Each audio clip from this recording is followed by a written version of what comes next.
graduating from the program, I wrote a book for University of Texas Press called LBJ and Mexican Americans, The Paradox of Power, referred to. And in the process of that, I did research in a dozen archives and interviewed about 40 people. And the archives ranged from the Sonora papers to the Johnson papers at the LBJ Library.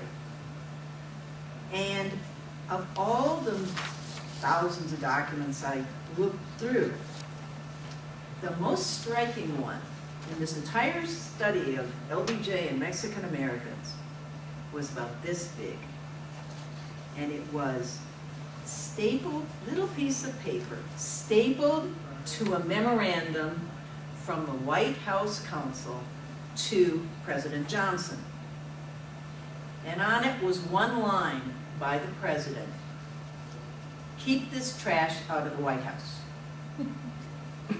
To my surprise and astonishment, one of the people being referred to was my mentor, Julian Zamora.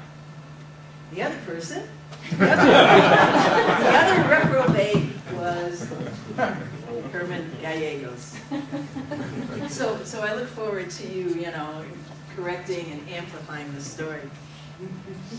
It all started in early 1967 when, as members of the President's Commission on Rural Poverty, Zamora and Gallegos were slated to attend a White House meeting of the Commission. They planned to seize this opportunity with the President to raise a long-standing demand on the part of Mexican Americans for a White House conference addressing the concerns of Mexican Americans. Now, the Rural Poverty Committee members were standing around chatting, waiting for the meeting to begin, when all of a sudden the room was quiet, and there were these huge feet standing in front of me. Gallegos recalled in an interview with me. I looked up and realized that it was the president. Johnson quickly grabbed his elbow, shook his hand, and moved on. Frustrated, Gallegos looked over to Zamora, who signaled he would say something when the president came around to him. And sure enough, while shaking hands with Johnson, Zamora quickly mentioned that Mexican Americans are looking forward to their White House conference. And in an interview with me, Zamora said, "I looked Johnson in the eye while I shook his hand, but he didn't look at me." The two men then spied one of the White House aides in the back of the room and said that such a conference would be beneficial both to the Mexican American community and to the White House. The aide responded, "We're really struggling with that, and we really need to make a decision." And he invited the two men to return the next day to the White House, or the Executive Office building.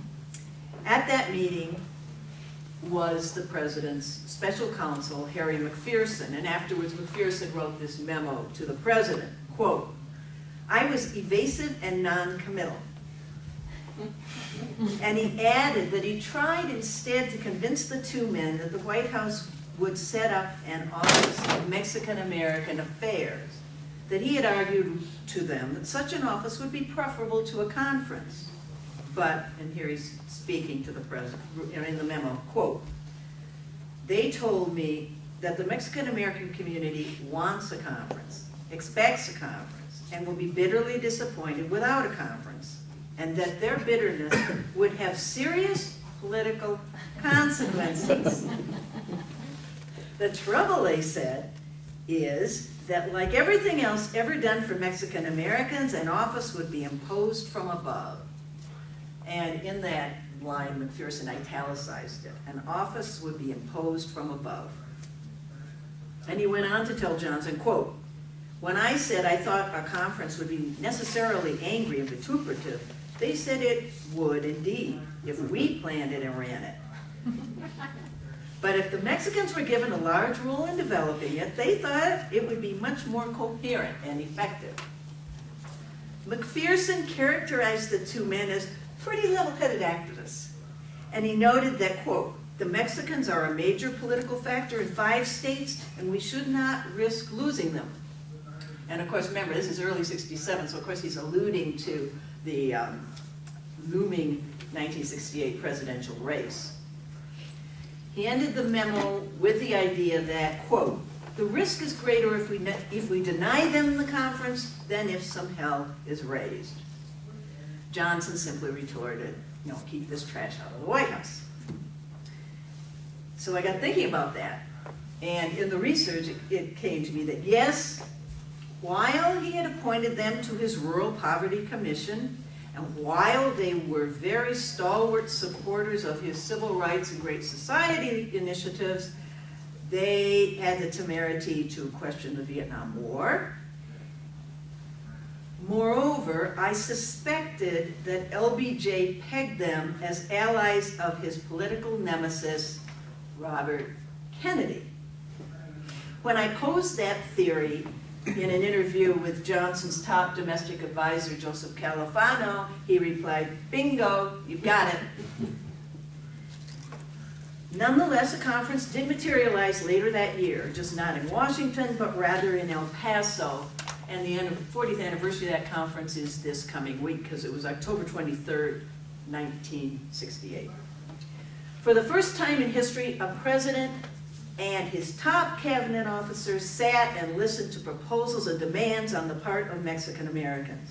Even so, the meeting was not held at the White House, and this, coupled with opposition to the war and the rising Chicano movement, resulted in a protest conference at the same time down in El Segundo Barrio in El Paso. So the protest conference, just as Johnson had feared. Afterwards, Zamora, along with Gallegos, it's been talked about the fact that Zamora, Gallegos, and Galarza established the Southwest Council of La Raza, and that paved the way for National Council of La Raza. And as you know, in this summer, the 40th anniversary conference, they hosted the two presidential candidates who gave addresses. As for this particular anecdote during, right before another presidential campaign, as for this particular anecdote, it is but one, as you've indicated, it is but one of countless telling examples of the leadership provided by a mentor whose own intellectual progeny strive in some small way to carry on his vision through their research, community involvement, and by encouraging today's young people to themselves make history.